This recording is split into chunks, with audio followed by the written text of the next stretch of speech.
Some marriages are built on trust, others on love. But what happens when trust is shattered and love is the only thread holding it together?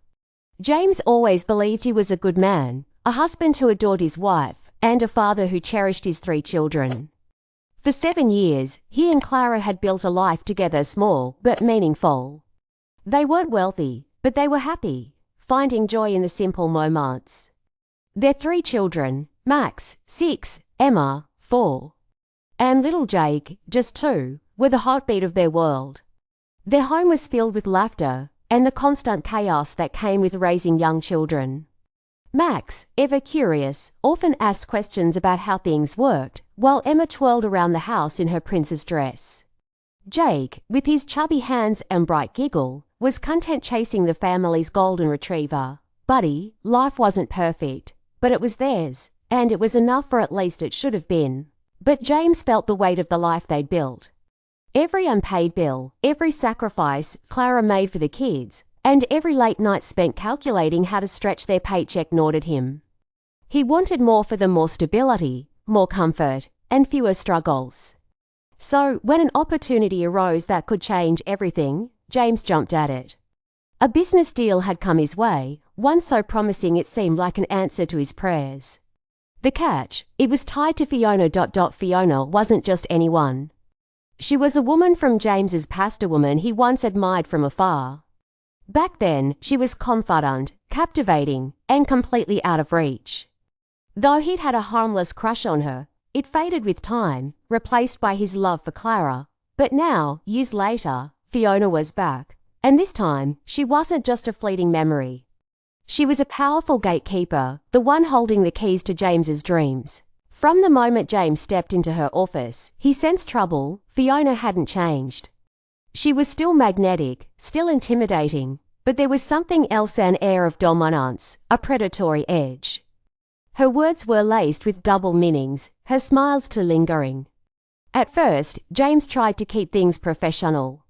He needed the deal, not her attention, but Fiona was relentless. She pushed boundaries, brushing her hand against his during meetings and making sly comments about his loyalty to his wife. "Does she make you happy?" Fiona asked one day, her tone dripping with false innocence.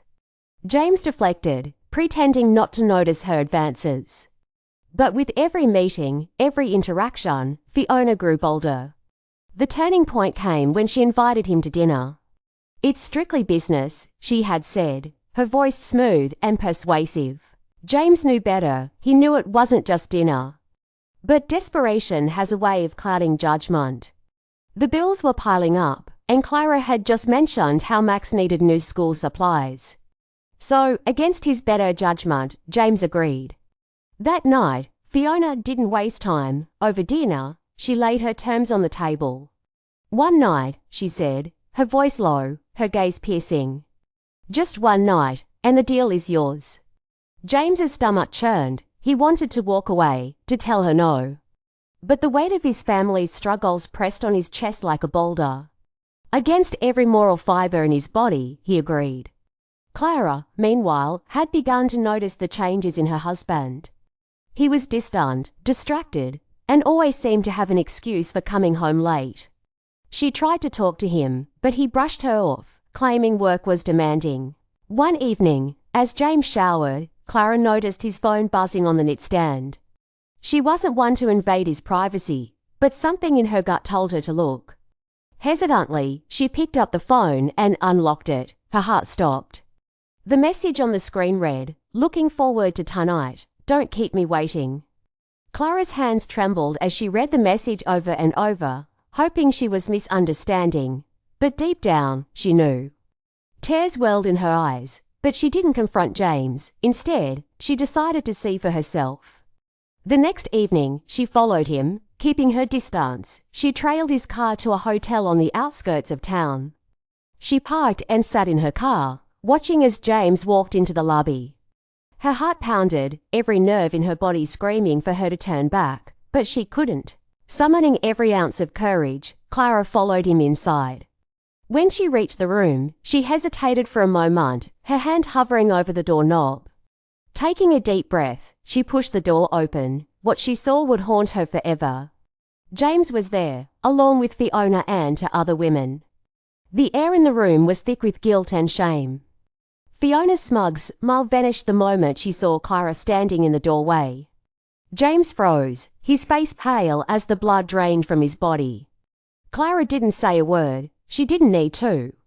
Her eyes, filled with pain and betrayal, said everything. Turning on her heel, she walked out, tears streaming down her face.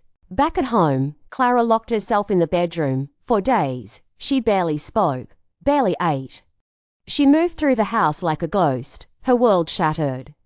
Max and Emma noticed their mother's sadness, asking her if she was okay, but she forced a smile and told them everything was fine. James tried to talk to her, to explain, but she refused. Finally, when he couldn't bear the silence any longer, he broke down. One evening, after putting the kids to bed, he knelt before her, his face wet with tears. He confessed everything: the deal, Fiona's blackmail, and the night at the hotel. He told her how desperate he was to provide for their family, how he felt like he was failing as a husband and father. Clara listened in silence, her face unreadable. When he finished, the room was heavy with unspoken words. "I don't know if I can forgive you," she said finally, her voice barely above a whisper. "But the kids... they can't know. They don't deserve this." James nodded, his heart breaking all over again. In the days that followed, Clara put on a brave face for the sake of their children. She smiled when Max showed her his drawings, clapped when Emma twirled in her princess dress, and laughed when Jake stumbled around chasing Buddy. But behind closed doors, she was a woman torn apart, grappling with the betrayal of the man she had loved and trusted. James, for his part, did everything he could to make amends. He left the deal behind, cutting all ties with Fiona. He spent more time at home, helping Clara with the kids and trying to win back her trust. But no matter what he did, the weight of his betrayal lingered between them. Clara wasn't ready to forgive. The pain was too fresh, the wound too deep. But she wasn't ready to give up either. For the sake of their children, she held on to the hope that time might heal what had been broken, and so they lived in a fragile truce. James, a man consumed by regret, and Clara, a woman torn between love and heartbreak, tried to navigate the delicate balance of holding their family together. Because despite everything, there was still love. It was buried beneath the rubble of betrayal, but it was there, a faint glimmer of hope in the darkness.